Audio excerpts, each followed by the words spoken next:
Break के बाद आप सभी दर्शकों का अन्नदाता में स्वागत है।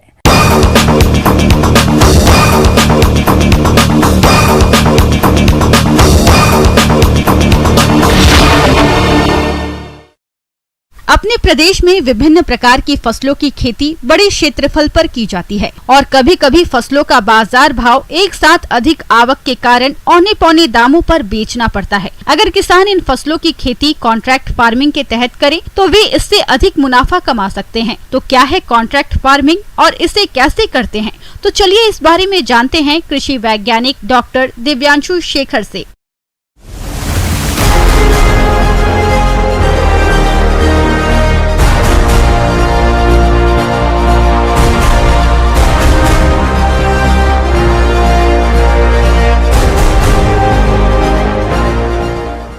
जब हम कॉन्ट्रैक्ट फार्मिंग या अनुबंध खेती की बात करते हैं तो यह उत्पादनकर्ता और विभिन्न विपणन और प्रसंस्करण संस्थाओं के बीच एक लिखित समझौता होता है, जिसके अंतर्गत उत्पादनकर्ता अपने उत्पाद को तैयार करते हैं और उनके उत्पाद को विभिन्न विपणन या प्रसंस्करण इकाई जो है वो पूर्व निर्धारित दर पे उसका खरीद करता है।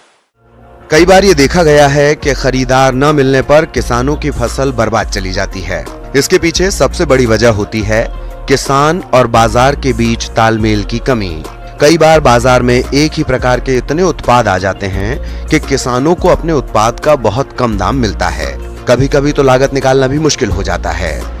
किसानों की इस समस्या का हल कुछ हद तक कॉन्ट्रैक्ट खेती के जरिए निकाला जा सकता है। कॉन्ट्रैक्ट खेती से फसल की बर्बादी रोकी जा सकती है और किसानों को भी उनके उत्पाद की मुनासिब कीमत मिल जाती है।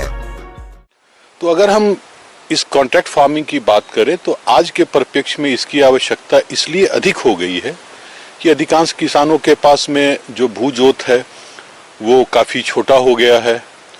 अगर दूसरी तरह हम देखें कि किसान जो है वो विभिन्न तरह के फसलों का उत्पादन करता है, वो सब्जियों का करता है, फल का करता है एवं अन्य फसलों का भी करता है, तो बहुत से ऐसे फसल होते हैं जिनका जीवन चक्र बहुत छोटा होता है। यानी सब्जियां या फल की अगर हम बात करते हैं तो बहुत कम समय में खराब हो जाता है और ऐसे में कम अवधि के बीच में किसानों के लिए बाजार को ढूंढना और उससे अच्छा मूल्य प्राप्त करना बड़ा कठिन हो जाता है। तो इसलिए किसानों को इस तरह की खेती की आवश्यकता हो रही है। अगर हम विपणन या प्रसंस्करण इकाई की बात करें तो उनकी आवश्यकता यह है कि विभिन्न उत्पादों के लिए उन्हें विभिन्न गुणवत्ता के इनपुट की आवश्यकता होती है, फसल की आवश्यकता होती है। तो उनके लिए भी यह जरूरी है कि जो उनकी आवश्यकता है, जिस गुणवत्ता के फल या फसलों की आवश्यकता है, वो उनको समय पे उपलब्ध हो सके। तो दोनों पक्षों की आवश्यकता के अनुसार इस कॉन्ट्रैक्ट फार्मिंग की आज के डेट में बहुत ज्यादा आवश्यकता है और ये कोई नया चीज नहीं है। विभिन्न रूपों में बहुत पुराने समय से ये चीजें होती आ रही हैं। अगर हम बाग की बात करें तो कई जगह पे विभिन्न अवस्थाओं में, यानी बाग अगर किसान ने तैयार कर लिया है तो शुरुआत में ही वो अनुबंध कर लेता है, या कई बार जब उसमें फलन आ जाता है उसके बाद 1 साल के लिए फलों का अनुबंध करता है। अगर हम विकसित प्रदेशों की बात करें या खेती में विकसित प्रदेशों की बात करें तो अगर हम महाराष्ट्र, त्रिपुरा, उड़ीसा, हिमाचल ऐसे फसलों में जहां औद्यानिक फसलें ज्यादा होती है, जिनका बाजार मूल्य अधिक होता है, तो वो अनुबंध खेती पूर्व से ही करते आ रहे हैं। दरअसल कॉन्ट्रैक्ट खेती के तहत किसानों के बीच सौदा तय होता है, जिसमें उत्पाद की मात्रा, क्वालिटी और दाम पहले तय कर लिए जाते हैं। फिर चाहे बाजार में कोई भी दाम हो, किसानों को अपने उत्पाद का तय मूल्य कंपनी द्वारा दिया जाता है।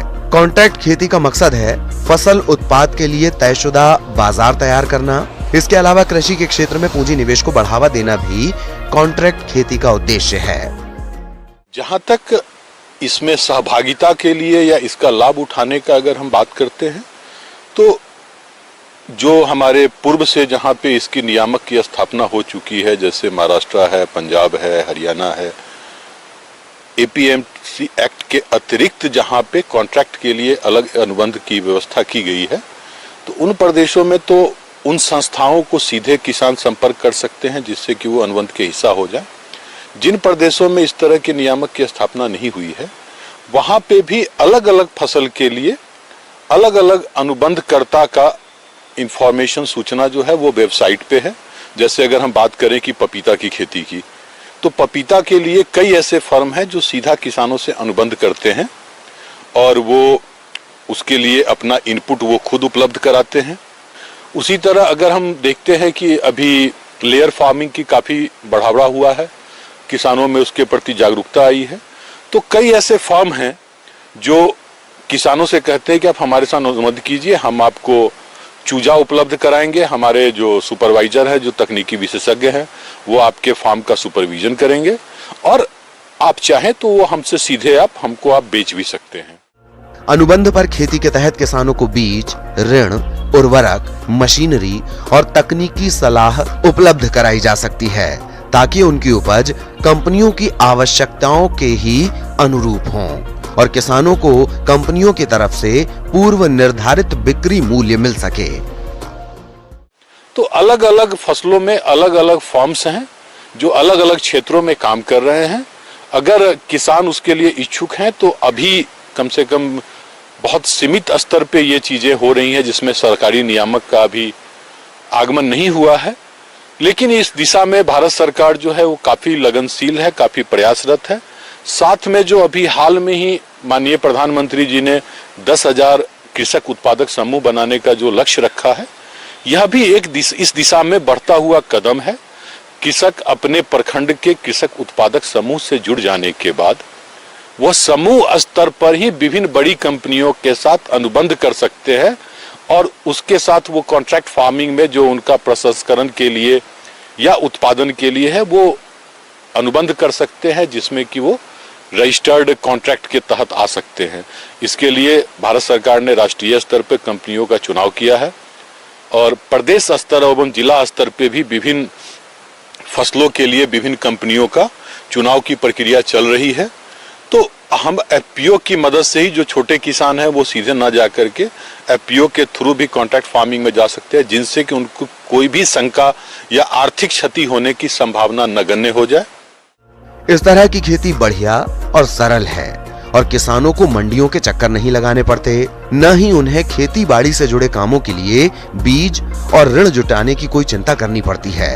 इस तरह के अनुबंध से किसानों के लिए बाजार में उनकी उपज की मांग एवं इसके मूल्यों में उतार चढ़ाव का जोखिम कम हो जाता है। इसी तरह कंपनियों के लिए कच्चे माल की अनुपलब्धता का जोखिम घट जाता है।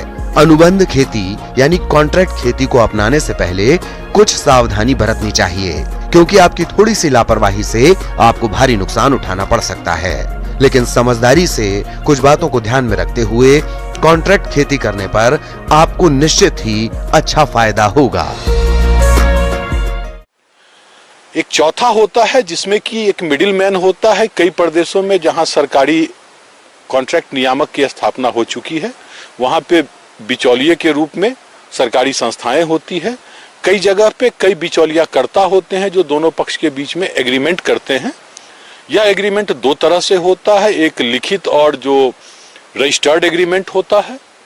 कई जगह पे किसान और अनुबंधकर्ता के बीच में सीधा अनुबंध होता है।